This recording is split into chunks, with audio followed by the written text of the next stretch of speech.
नमस्ते दोस्तों। आज की वीडियो में मैं एसएससी के एग्ज़ाम्स में, चाहे वो सीजीएल हो, सीएचएसएल हो, एमटीएस हो या फिर दूसरे एग्ज़ाम्स हो,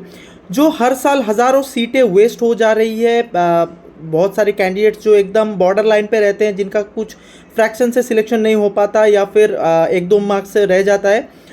उन लोगों का सिलेक्शन नहीं हो पाता। उधर ऊपर से जो सीट्स हैं वो वैकेंट रह जाती है हर साल। तो ये जो समस्या है हर साल का है, और आज इस वीडियो में इस टॉपिक के बारे में हम लोग थोड़ा सा डिस्कशन करेंगे। रिसेंटली आरबी चैनल पे उन्होंने एक वीडियो दिखाया जहाँ पे सीजीएल एग्ज़ाम में जो लेवल 7 लेवल 6 के पोस्ट है, बहुत सारे कैंडिडेट्स उसमें जो पोस्ट प्रेफरेंस है वो भरने के बाद उसमें ज्वाइन नहीं हुए। आप लोग सोच सकते हैं कि सीजीएल जैसा एसएससी का टॉप रेटेड एग्ज़ाम, सबसे बड़ा एग्ज़ाम होता है सीजीएल एसएससी का, तो उसमें जो टॉप पोस्ट है, बहुत बड़ी बड़ी मिनिस्ट्रीज़ में जो अच्छे खासे पोस्ट है, उसमें अगर कैंडिडेट्स ज्वाइन नहीं कर रहे हैं, कुछ लोग पोस्ट प्रेफरेंस भरने के बाद डीवी अटेंड नहीं कर रहे हैं, कुछ लोगों ने डीवी अटेंड करने के बाद जब उनको ज्वाइनिंग की बारी आई तब वो लोग ज्वाइन नहीं कर रहे। तो आप सोचिए, अगर सीजीएल में ये चीज़ होता है तो जो लोअर लेवल के पोस्ट होते हैं, चाहे सीएचएसएल हो जहाँ पे लेवल 2 मैक्सिमम पोस्ट होती है, या फिर एमटीएस जो लेवल 1 की पोस्ट होती है, या फिर दूसरे एसएससी के एग्जाम्स में जो लोअर लेवल के पोस्ट है या फिर उतना पॉपुलर नहीं है, वहाँ पे ये चीज़ कितना ज़्यादा हो रहा होगा। लेकिन दोस्तों एक चीज़ यहाँ पे मुझे बोलना है कि दो पॉइंट्स हैं यहाँ पे। पहली बात तो है कि कुछ कैंडिडेट जो पोस्ट प्रेफरेंस भरते हैं, चाहे वो सीजीएल में हो या फिर सीएचएसएल में हो, अगर उनको वो जो पोस्ट है, पर्टिकुलर पोस्ट के लिए वो जो प्रेफरेंस भर रहे हैं, अगर उनको वो पोस्ट नहीं चाहिए, अगर वो बाद में डीवी अटेंड नहीं कर रहे या फिर ज्वाइन नहीं कर रहे, तो मेरा क्वेश्चन उनसे है कि आप लोग उसको प्रेफरेंस में भर ही क्यों रहे हैं। बोलने में ख़राब लगता है दोस्तों, लेकिन कुछ कैंडिडेट्स आज भी ऐसे हैं जो रिपीटर्स हैं, अच्छे खासे पोस्ट पे हैं, लेकिन उनको ज्वाइन नहीं करना है, फिर भी पोस्ट प्रेफरेंस में वो पोस्ट फिलअप कर देते हैं। उनके मार्क्स के हिसाब से उनको तो मिल जाता है, लेकिन वो ज्वाइन नहीं करते, लेकिन उनके वजह से कोई दूसरा कैंडिडेट उसमें ज्वाइन नहीं कर पाता। दूसरा चीज़ है, अभी एसएससी का जो करंट जो एग्ज़ाम पैटर्न है, उसमें जो लोअर लेवल पोस्ट उसका रिजल्ट अगर बाद में निकलेगा, सीजीएल जैसे एग्ज़ाम के बाद अगर निकलेगा, तो जिसके पास अभी कोई जॉब नहीं है वो कैंडिडेट ऑब्वियसली सभी एग्ज़ाम में फॉर्म भरेगा, और जो कैंडिडेट सीजीएल में मान लो सिलेक्ट हो रहा है, ऑब्वियसली सेम पैटर्न में क्वेश्चन होता है, उसका सीएचएसएल एमटीएस में भी अच्छा खासा मार्क्स आने के चांसेस ही ज़्यादा है। तो अगर वो सीजीएल में क्वालिफाई कर रहा है तो सीएचएसएल एमटीएस में भी वो क्वालिफाई कर जाएगा। एमटीएस सीएचएसएल में ज्वाइन नहीं करेगा, अगर सीजीएल का पोस्ट उसको मिल गया, तो बाद में जाके जब उसको डिपार्टमेंट अलॉट हो जाएगा वो ज्वाइन नहीं करेगा। सीएचएसएल में फिर भी टियर 2 है, लेकिन एमटीएस में तो सिर्फ एक ही लेवल का एग्ज़ाम है।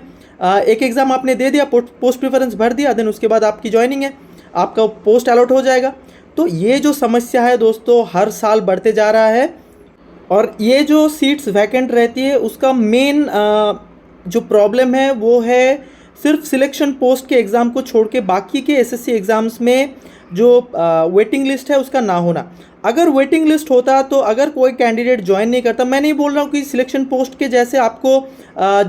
अगर कोई भी कैंडिडेट ज्वाइन ना करे बार बार आपको वेटिंग लिस्ट जारी करना है, लेकिन अगर कम से कम एक बार एसएससी वेटिंग लिस्ट जारी करे तो इस समस्या का समाधान कुछ हद तक तो हो ही सकता है। साथ में एसएससी एक और चीज़ कर सकता है दोस्तों, कि अगर मान लो कोई कैंडिडेट सीजीएल में सिलेक्ट हो रहा है, उसको एक ऑप्शन उनको दे देना चाहिए कि अगर वो कैंडिडेट चाहे वो अपना नाम जो है सीएचएसएल एमटीएस या फिर दूसरा कोई एग्ज़ाम जिसमें उसको सीट नहीं चाहिए, उसमें वो एसएससी को बता सके कुछ लिंक प्रोवाइड करके कि नहीं हम इसमें ज्वाइन नहीं करना चाहते, ताकि बाद में वो सीट किसी दूसरे को अलॉट हो जाए। एक और चीज़ यहाँ पे दोस्तों मैं बोलना चाहता हूँ कि जो 2021 वहाँ तक एसएससी खुद डीवी करता था, और वो जो फाइनल सीट अलॉटमेंट है उससे पहले डीवी हो जाता था। कुछ कैंडिडेट्स ऐसे भी हैं जो उस पोस्ट के लिए एलिजिबल नहीं है, लेकिन फिर भी फॉर्म फिलअप कर देते। अभी क्या है, अभी कुछ चेक करने का ऑप्शन नहीं है, आपने प्रेफरेंस फॉर्म डाल दिया, आपको नंबर मिल गया है, तो ऑब्वियसली आपको वो सीट अलॉट हो जाएगी। बाद में जाके डीवी में अगर देखा जाता है कि वो कैंडिडेट एलिजिबल ही नहीं है, तो वो सीट भी बाद में वैकेंट रह जाएगी, कोई दूसरा उसमें ज्वाइन नहीं कर पाएगा। इस समस्या के बारे में मैंने पहले भी कम्युनिटी पोस्ट डाला, वीडियोस भी बनाया, लेकिन उसमें खासा रिस्पांस तो मुझे मिला नहीं। मैं फिर भी ये टॉपिक को फिर से उठाना चाह रहा हूँ। देखो, दो चीज़ इसमें हो सकता है। कैंडिडेट्स की तरफ से अगर आपको वो पोस्ट सच में नहीं चाहिए तो आप उसका प्रेफरेंस मत भरिए, जस्ट फ्लेक्स करने के लिए कि मुझे इतने सिलेक्शन मिले, ये चीज़ आप मत करिए। दूसरी एसएससी के तरफ से कुछ स्टेप्स इसमें उठाए जा सकते हैं, जैसे कि मैंने कहा कि वेटिंग लिस्ट सिलेक्शन पोस्ट के जैसे एसएससी के हर एग्ज़ाम में आप वेटिंग लिस्ट लाइए, ताकि हर साल ये जो सीट्स हज़ारों सीट्स वेस्ट हो रही है वो ना हो। दूसरा, अगर कुछ कैंडिडेट्स का ज़मीर जगता है तो उनके लिए एक आप लिंक प्रोवाइड करिए कि अगर वो चाहे तो उसमें ऑप्ट आउट कर सकता है कि मुझे ये पोस्ट नहीं चाहिए, तो उस केस में दूसरे किसी कैंडिडेट को उसमें मौका मिले। तो ये कुछ चीज़ें दोस्तों इस वीडियो के माध्यम से मैं बताना चाहता था,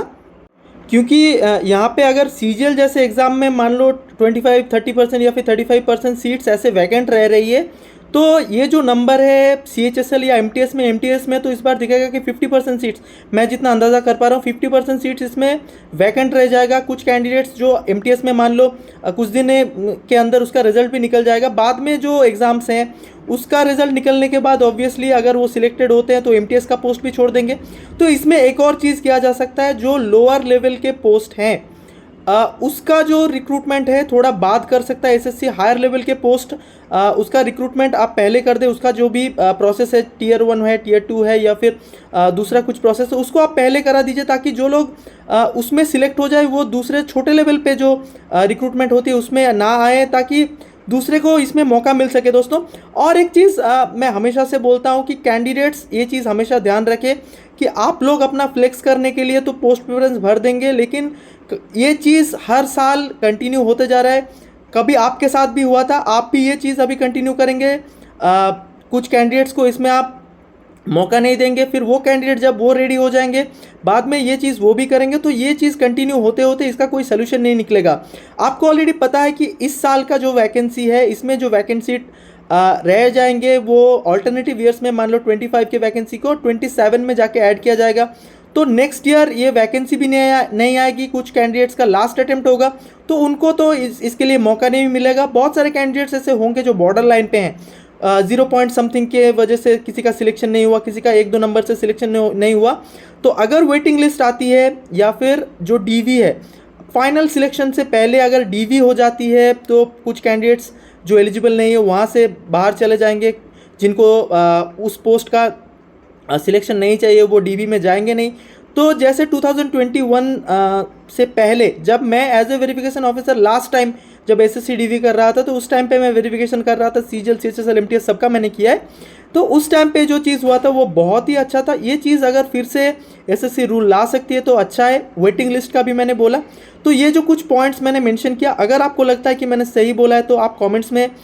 ये चीज़ मेंशन कर सकते हैं, और अपने दोस्तों के साथ ये चीज़ शेयर करिए क्योंकि इसके ऊपर बात करनी चाहिए, एसएससी तक ये बात पहुंचनी चाहिए, ताकि अल्टीमेटली स्टूडेंट्स का कुछ लॉस ना हो। तो यही कुछ बताने के लिए दोस्तों मैंने वीडियो बनाया। अगर वीडियो अच्छी लगे तो वीडियो को एक लाइक और चैनल को सब्सक्राइब कर दीजिए। आज के लिए इतना ही, बहुत बहुत धन्यवाद।